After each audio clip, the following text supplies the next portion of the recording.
E existe uma grande preocupação. Apesar de todo o esforço para apagar os incêndios, controlar o fogo, esses incêndios que acontecem em mata acabam deixando um prejuízo com o qual o Piauí vai precisar conviver, que é o prejuízo dos biomas, das matas, dos animais que morrem, enfim.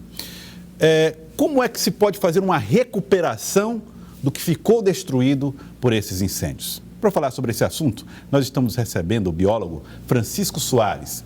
Ele que é integrante aqui do CidadeVerde.com, escreve o Ciência Viva, no blog no CidadeVerde.com, falando a respeito de vários assuntos de pesquisa científica e, claro, está acompanhando também essas queimadas no estado do Piauí.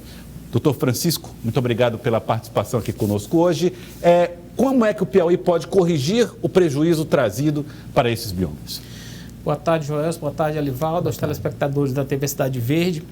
De fato, você levantou aí um problema muito grave, né, que esses incêndios causam, né? E eles têm diferentes extensões dependendo de onde ocorrem, tá? Porque assim, como você mostrou nos blocos anteriores, né, nós temos incêndios de norte a sul e também, além do bioma cerrado, você tem incêndios no bioma caatinga. E o processo de regeneração de uma mata de cerrado, por exemplo, que queima, é bem diferente do processo de regeneração de uma mata de caatinga. O cerrado, ele já sofre com incêndios, às vezes considerados até naturais pelos pesquisadores. Tá? Então, assim, porque algumas plantas, inclusive, do cerrado, elas só quebram a dormência da sua semente ou elas só florescem se tiver um incêndio. Tá? O incêndio faz parte da convivência. Isso, faz parte da convivência do bioma, né? Principalmente no que se refere às plantas. Já na caatinga, esse prejuízo é um prejuízo imensurável. Por quê? Por conta das características das plantas de lá. São plantas mais secas, elas sofrem com esse fenômeno da caducifolia, né? Que as folhas caem, que a gente percebe aqui muito fortemente nos ipês, né? Então, lá na caatinga, nesse período, praticamente você só tem garranchos, né? Sim. Por isso até que ela é chamada de caatinga, né? Que é do Tupi-Guarani, que significa mata branca, né? Exatamente porque caem as folhas. Exatamente, ela fica com aquele aspecto esbranquiçado. Bom, ela perde a folha para não perder água. Exatamente, para economizar a água. Porque você tem uma série de fatores limitantes, além dos fatores climáticos, como vocês citaram no bloco anterior, né? Falando das chuvas, né? Da baixa umidade relativa do ar, você tem um solo pequeno, né? Um solo com uma permeabilidade comprometida, né? Por conta da própria formação geológica, né? Que é o cristalino, né? E no cerrado não, é totalmente diferente. No cerrado você já tem grãos de solo que conseguem acumular água, né? E isso termina, depois que passa aquela queimada, as plantas já foram selecionadas por esse processo ao longo de milhares de anos, né? E aí com isso elas conseguem esse processo de regeneração, o que é bem diferente no bioma caatinga. Agora, professor, há como estabelecer técnicas de convivência com esse fenômeno nesses biomas mais frágeis do ponto de vista climático, como a caatinga? Sim, na verdade, o que acontece? No ambiente, em qualquer dos ambientes, né, depois que passa esse fenômeno dos incêndios, né, nós vamos ter um processo chamado sucessão ecológica, que é um processo que ocorre de forma natural. Tá?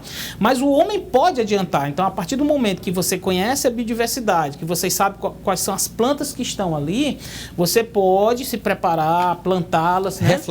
Reflorestamentos, exatamente. É uma forma de você, vamos dizer assim, acelerar o processo de sucessão ecológica. Tá. Reflorestamento vai fortalecer a parte de plantas e os animais? Os animais, eles, quando acontece um incêndio como esse, eles partem em fuga, desesperadamente, né? Então, normalmente eles se abrigam nos lugares protegidos do fogo, né? Claro que muitos não conseguem, né? Não sei se vocês viram, mas no estudo recente, né? Aqueles incêndios do Pantanal, eles vitimaram 17 milhões de animais. O levantamento saiu agora. Exatamente, né? Saiu acho que hoje ou ontem no máximo, ontem, né? Então, assim, você vê que é um prejuízo imensurável.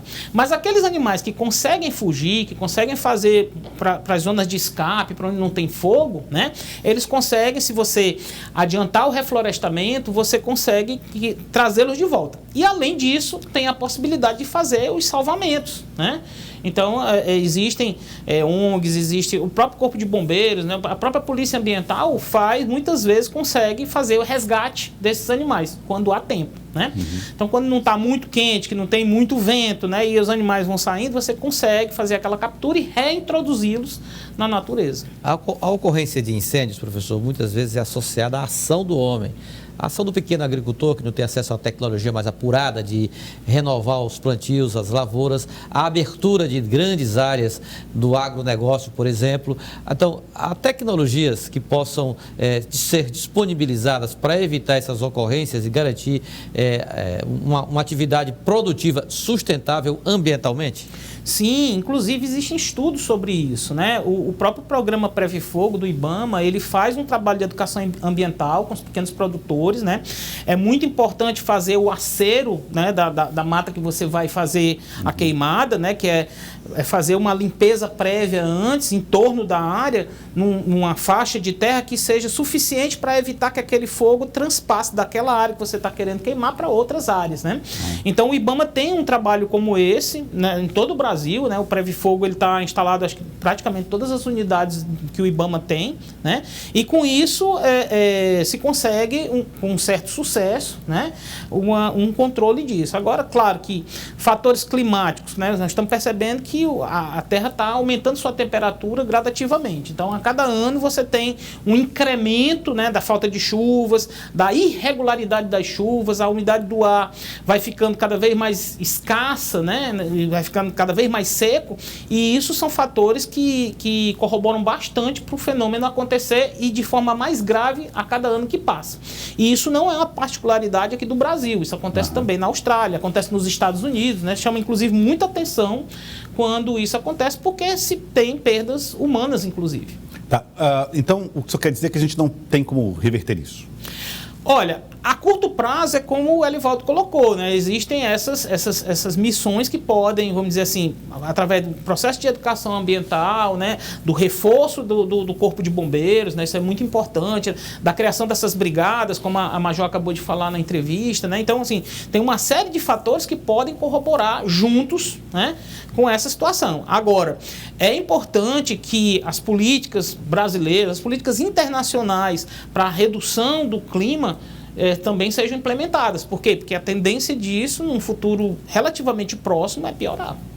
Olha, eu quero agradecer a presença do senhor aqui conosco, biólogo Francisco Soares, ele que é do blog Ciência Viva, aqui no cidadeverde.com, inclusive recomendo você acessar, tá? No cidadeverde.com, blog Ciência Viva, para saber muito mais a respeito de questões que envolvem a ciência e, mais particularmente nesses últimos tempos, o meio ambiente. Quero agradecer. Eu que agradeço, Joel, estou sempre à disposição. Muito obrigado.